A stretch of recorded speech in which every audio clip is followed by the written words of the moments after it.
It would be very, very easy for me to sit here and film a 15-minute video slagging Adrien Broner off, talking about what an idiot he's made of himself over the years, talking about how he behaves like a goon in the ring and some of the comments he makes and how poor his discipline is. And if I filmed that video, I'd probably get a few views, a few people pressing a thumbs up button, but that would be the easy way out. Adrien Broner is actually a fighter I like. Look, I could sit here and wax lyrical about some of the stupid things he said and some of the things he's been filmed doing, etc. But stylistically, Adrien Broner is a guy I like, and I'm going to have a look at an alternative view of him in this video, following on from his win over Khabib Allakhverdiev. And I believe Adrien Broner is now the youngest person in the history of the sport to win 4 world titles at different weights. So yeah, let's talk Adrien Broner. I'm not going to make this specific to the Khabib Allakhverdiev fight. He performed well in that fight, but Allakhverdiev is, in my opinion, not premium opposition. So I'm going to base my commentary around Adrien Broner in general, rather than specific to that fight. I'm going to talk about a few things. First thing I'm going to talk about is what I like about Adrien Broner. Second thing I'm going to talk about is this theoretical blueprint to beating Adrien Broner. And third thing I'm going to talk about is his youth and his potential upside. Right, first things first, what I like about Adrien Broner. I'm going to keep this relatively brief. Adrien Broner, when he uses it, has got an excellent jab. He's got an excellent jab. Very, very accurate. It's not like a Vladimir Klitschko style knockout jab, but a real good scoring jab. At times his activity is a bit too low. We've seen that on numerous fights, but when he remembers his activity, when he remembers to throw the jab, and when he keeps it accurate and when he keeps it regular, it really is a very big weapon. Secondly, inside game. Some of his punch selection up close is truly excellent. Some of the combinations that he throws up close inside, you don't see many fighters throwing. He does this thing, and he does it fairly regularly in fights, where he'll be right on an opponent, really sort of a few inches away, kind of fighting in a phone booth, as I sometimes refer to it. And he'll throw a hook to the guard and then come under with an uppercut. And the uppercut actually is one of, we saw this in the Allakhverdiev fight, but he throws such a good uppercut. Such an accurate, good uppercut. He's not, we'll come to his power in a minute, but it's not necessarily the fact that it's a knockout shot. It's just that he throws it and he disguises it, and it's so accurate. And there are very few fighters who throw an uppercut as nice as that. And if you look at fighters who are perhaps in comparable positions in their careers, Matisse, Garcia, to me, you don't see fighters throwing punches that stylistically good. I think that's one of the things I possibly like about Broner is he's got the jab, he's got the outside game, he can fight from range, but also he's very capable up front, and he's what I would class as a real good inside fighter, which is something I've always liked about him. For me, the power is definitely there. He may not be like a single one-punch knockout artist, as I say. He's probably no Keith Thurman in terms of the knockout stakes. But let's look at some of the facts. He stopped Allakhverdiev on the weekend. It's the first time Allakhverdiev had ever been stopped, even though it was a TKO type stoppage. And let's not forget, he dropped Shawn Porter. Shawn Porter is a big guy with a good chin. Kell Brook is regarded as a massive puncher at 147. And Kell Brook didn't drop Shawn Porter. Yet Adrien Broner dropped him. And he dropped him with a nice lead left hook, which is another example of Adrien Broner throwing really good technical shots, and he manages to throw them with disguise.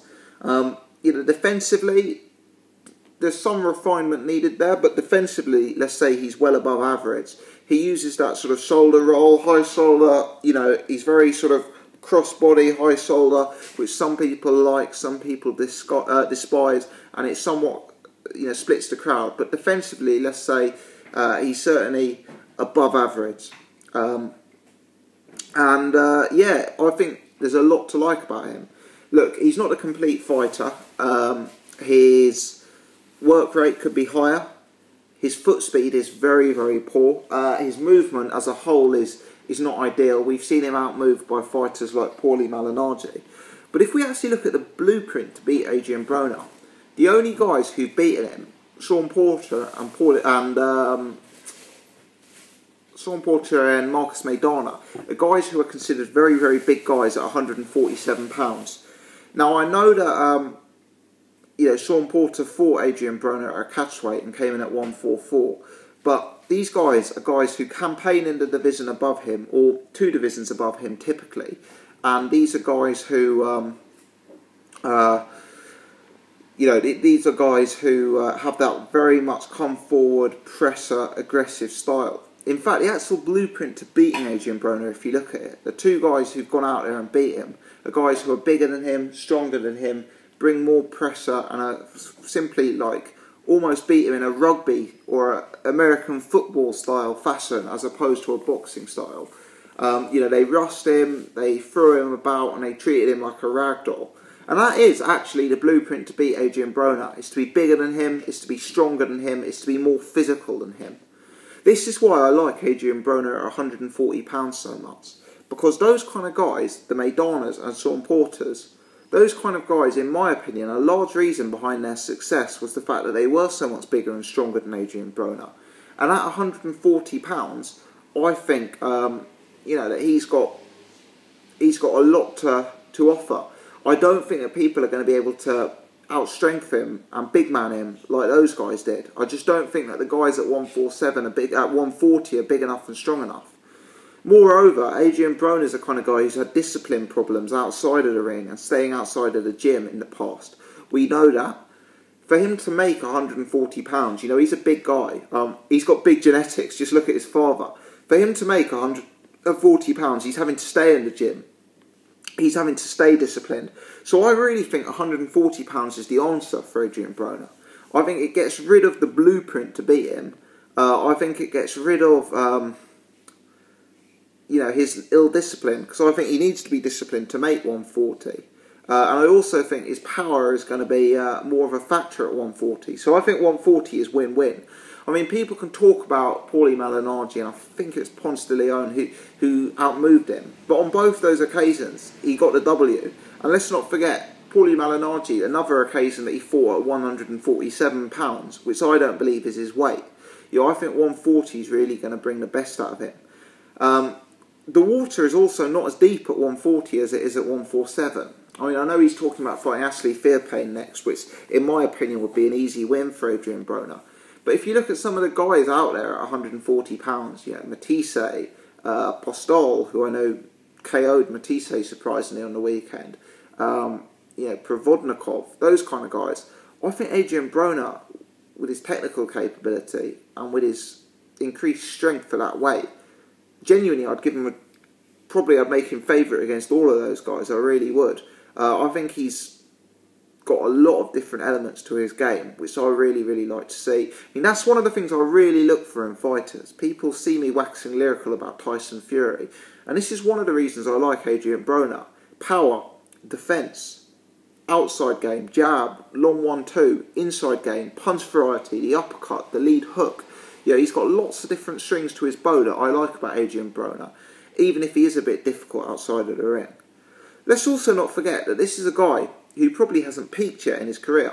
I think he's in his mid-20s. I think he's 25, 26, something like that. As I understand it, if memory serves, he first became a world title holder when it was 2011, so he'd have been 21, 22, something of that nature. Look, we've all behaved like, I'm a similar age to Adrien Broner, we've all behaved like idiots in our early 20s. As we'd say in England, Adrien Broner probably wasn't privately educated. He's probably a guy from the rough side of town. He's earned an extraordinary amount of money at a very young age. He's become a world champion boxer at 21, 22, something like that. And the guy's behaved like a bit of a fool. But he's 25, 26 years old. He's a full-time world champion, all in different weight classes. And for me, he's got a lot more to offer. And he can take a lot of scalps. My biggest fear is he keeps calling out Marcus Maidana wanting that rematch. He keeps talking about Sean Porter and linking himself to that fight again. and saying that things could be different in future. I think he needs to learn from his mistakes. He's not going to beat the top guys at 147. That's not his game. He's not a 147-pound fighter. But at 140 pounds, I think the problems he came up against at 147 aren't going to be as obvious at 140. And as I say, I pick him over a lot of guys at 147. At 140. A lot of the top name guys out there. Now I know that there's some guys at 140 who are huge up and comers. Terence Crawford, who's moving into the pound for pound list. You got Amir Iman, who's making waves. You've got Victor Postol, who has come to the world title scene after stopping Lucas Matisse. I understand that 140 is a changing scene, but for me, Adrien Broner really, really can make waves, and I think it is time to give him one last chance. He's lost twice, but the 2 times he's lost, effectively, he's lost to the same fighter in my mind. And as long as he can stay at 140, as long as he can maintain rigid discipline, he's got a lot to offer. And if you take away his behaviour outside of the ring and some of the comments he made, and despite being somewhat restrained in the pre-fight build-up, he couldn't resist making a controversial comment about what was his name? One of the Kim Kardashian crew.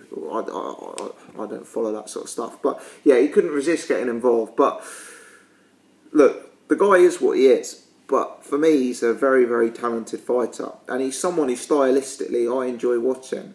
I appreciate he's got a mouthful of casual fans and a style for the hardcore fans, but there are very few fighters who fight like Adrien Broner, and I do like what I see with him. Let me know your thoughts. A guy with 2 losses in his record, but a guy who I'm prepared to give one more chance, and a guy who I really think can put together a bit of a string of victories if he stays at 147. Thanks for watching. As always, if you appreciate this video, if you enjoyed it, would love it if you give me the thumbs up. Please subscribe to the channel. Thanks for watching.